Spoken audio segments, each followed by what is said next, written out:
After a grueling 12-hour shift in the ER, fueled by 2 energy drinks and half a banana, I pulled into my street only to find 3 SUVs parked in my driveway like it was a hotel valet. One blocked my garage, another sat crooked on my lawn, and the third, God help me, was right in front of the wheelchair ramp my elderly mother relies on. I sat in my truck, engine humming, staring at the audacity of it all, wondering if exhaustion was making me see things. A dainty sign taped to my mailbox read, "Overflow parking for HOA Spring Branch."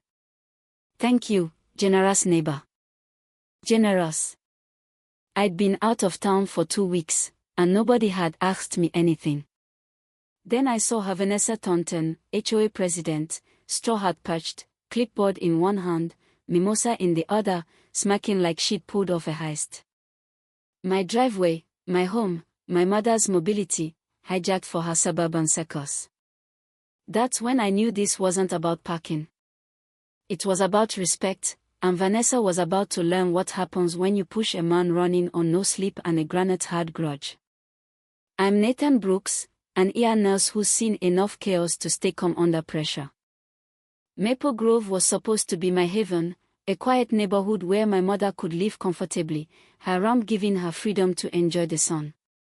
But Vanessa's brunch turned my property into a parking lot, and her attitude made my blood boil.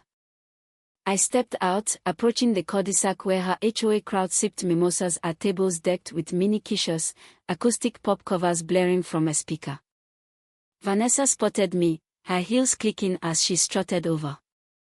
"Oh, you're back early," she said, like she'd caught me interrupting her party. "The car's begun tonight. You don't mind, do you? It's just one event." Her tone was sugar-sweet, but her eyes dared me to object. "Did you get permission to use my driveway?" I asked, voice steady. She glanced away. "It's part of the communal access area, per the bylaws." Communal access. My driveway was private, and she knew it. I didn't argue, not yet. Her crowd was watching, nibbling fruit tarts, and I wasn't about to play her game on her turf. I snapped photos of the SUVs, the blocked ramp, and that smog sign, then checked on Mom.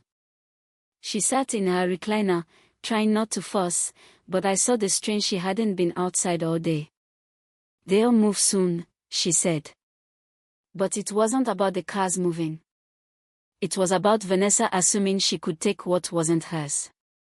That night, I logged into the HOA portal and filed a complaint, attaching photos, timestamps, and a survey proving my driveway was private. I cited accessibility violations, knowing that had hit hard. Vanessa's response came fast, dripping with condescension. She regretted any inconvenience, but claimed a community courtesy clause justified her actions. She invited me to a board meeting to learn how to support each other, as if I was the problem. Then I noticed the neon arrows pre-painted on my driveway, labeled event parking.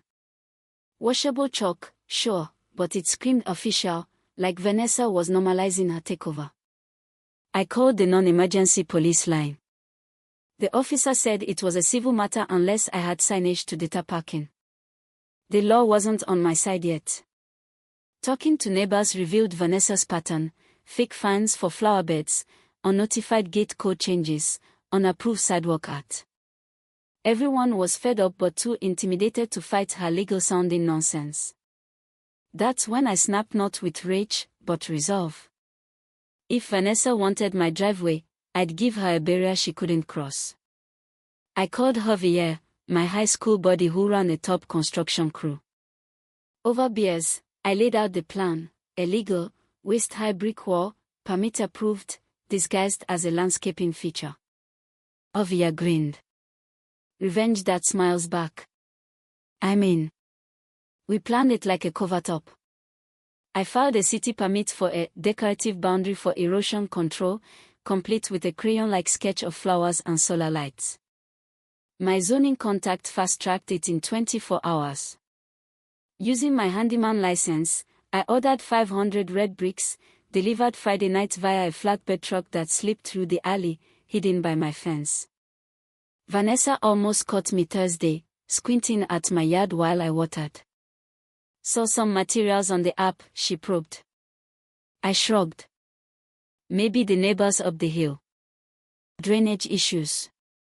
Her eyes lingered, suspicious, but she walked off. She thought she was the smartest in the room, her fatal flaw. Friday night, Ovier's crew worked like shadows, offloading bricks in 30 minutes. By 2:47 a.m., they laid the wall with surgical precision, curving along the driveway's edge, 3.5 feet high, not too tall to seem hostile, not too short to step over. Solar lights glowed on top, a tasteful touch. By dawn, it was a masterpiece, clean lines, alternating patterns, undeniably aesthetic. When Vanessa's brunch guest arrived at 9 a.m., they found no parking. One honked, confused, as if the bricks might move. Vanessa stormed out in a silk robe, shrieking, "What the hell is this?"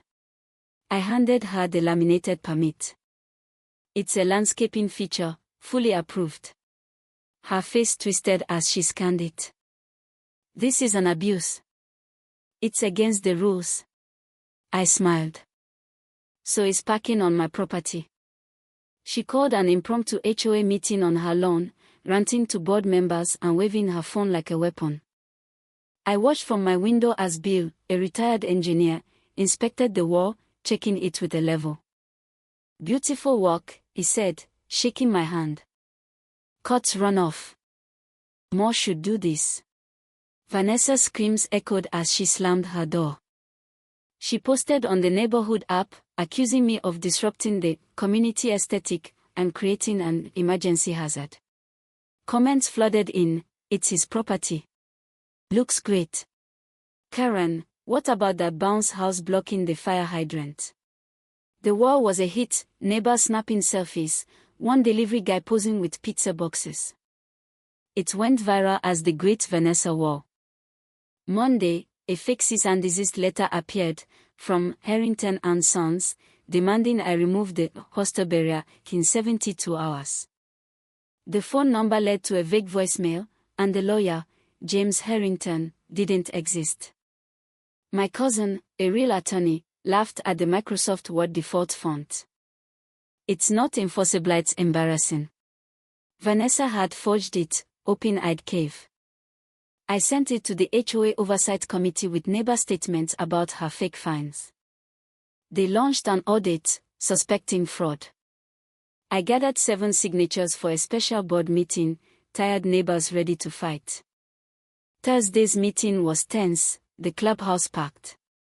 Vanessa arrived in a blazer, armed with a slideshow, but an investigator stole the stage, holding up her forged letter. "Did you send this, MS Thornton?" he asked. "Yes, to protect the community," she said, smug. He listed the consequences: $5,000 fine, possible misdemeanor charges. Vanessa paled, collapsing into her seat. Neighbors shared her abuses, fines for weeds, fake dues demands.